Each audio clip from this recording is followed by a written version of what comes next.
It's On the Aisle with me, Charles Gross, and Jeff Goodman. Tonight we review Martin Short, Fame Becomes Me, Title of Show, Kiki and Herb Alive on Broadway, and Bill Obelis. Ladies and gentlemen, welcome to the season premiere of Two on the Aisle. Title of Show. This is an off-Broadway musical about writing an off-Broadway musical. Well, what it is, actually it's playing off-Broadway now. Yes. But it was originally submitted to the New York Music Theater Festival. Mm-hmm.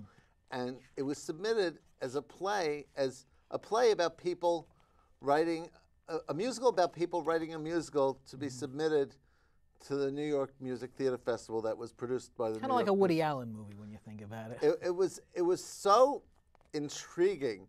I mean, I just love portions of the show. Like, they'll sit there and it's about this composer and lyricist.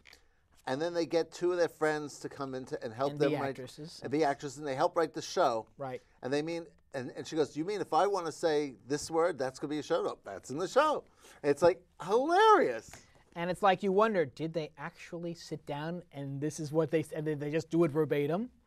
And I don't think so, but I'll bet a lot of it that's how it was. They just, I'm sure it is. And you know what? This is something that could so easily look bad and fall on its place, but they executed it so beautifully. You're just sitting there and you're having a wonderful time. And I think it's what also... are they going to use for a set? 4 chairs. Yeah. And what do we use when we do it on Broadway and spend $10 million? Diamond-studded chairs.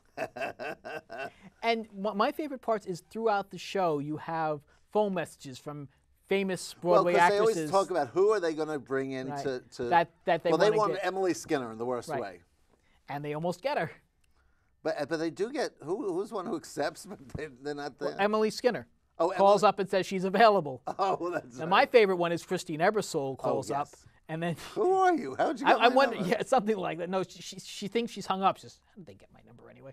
I'm wondering, I wondering, did they get the actual actress to do these? Yes, that was her. Which reminds me, how come we haven't seen Emily Skinner and or Alice Ripley lately? No, where have they been? They've been doing a lot. Okay. They've been doing a lot of single shows. They've been touring a lot. I actually do know. So. Okay. Good for you. So, well, I read my theater websites. Okay, well, good for you. Anyway, but it's very enjoyable. The show does slow down a bit after the Music Theater Festival when they're starting to rewrite and the prospect of a real production comes. Then it gets a little heavy-handed.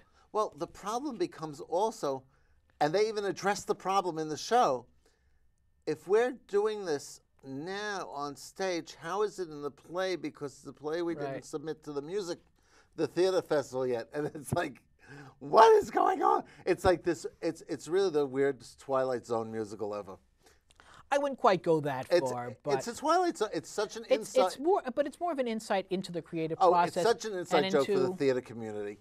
Everyone, they refer to all. And it's all about bomb shows. They refer and they rip off all these bomb, like they rip. Well, there's this one number that lists every show practically that bombed in the 70s and 80s, and that's a highlight. The to playbill number. And I realize I didn't see most of those shows. I saw a lot of them. I think of the shows, the only I was familiar with them. I remember Got to Go Disco. I remember Bring Back Bird. I even have the cast album. Merrily We Roll Along, I actually saw. I saw all the aforementioned shows. I saw Runaways. I saw... that was a flop? Mm-hmm.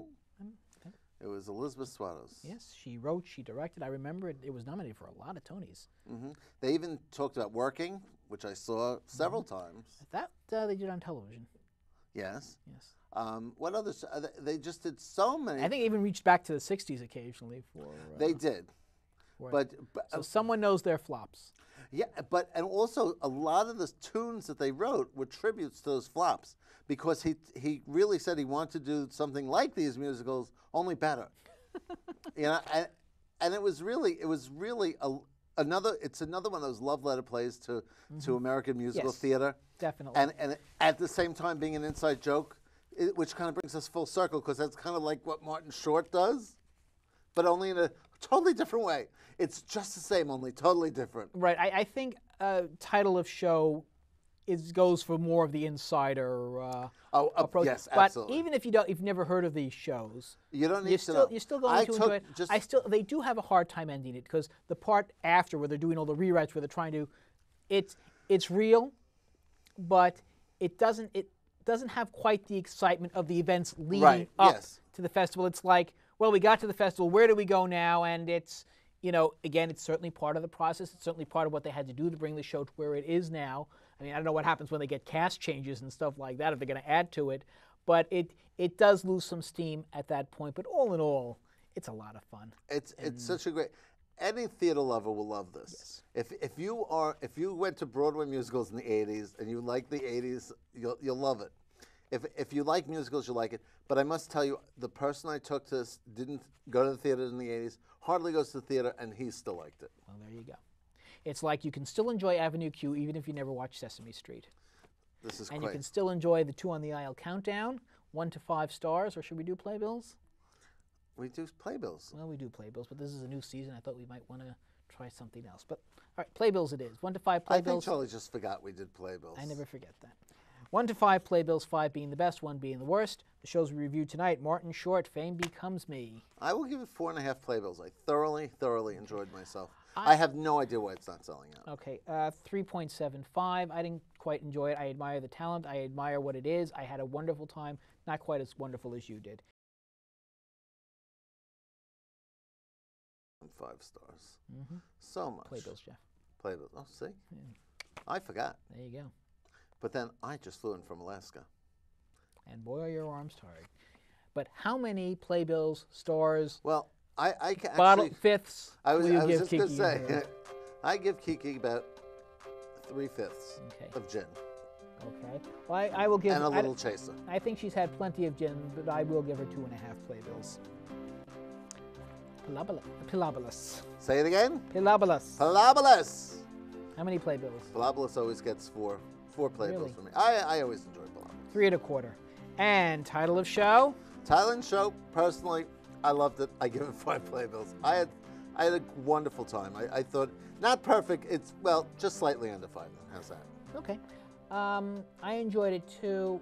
I am teetering between 3.7 and 4, but I think I will go with 4. Good for you, Charlie. So, and when you go to the theater, look for Jeff and me, us too. In the theater? Yes, but where in the theater? On the aisle. That's right. There you go. And if you go to Alaska next week, you can see Man of La Mancha. Ooh. It's finally touring up there.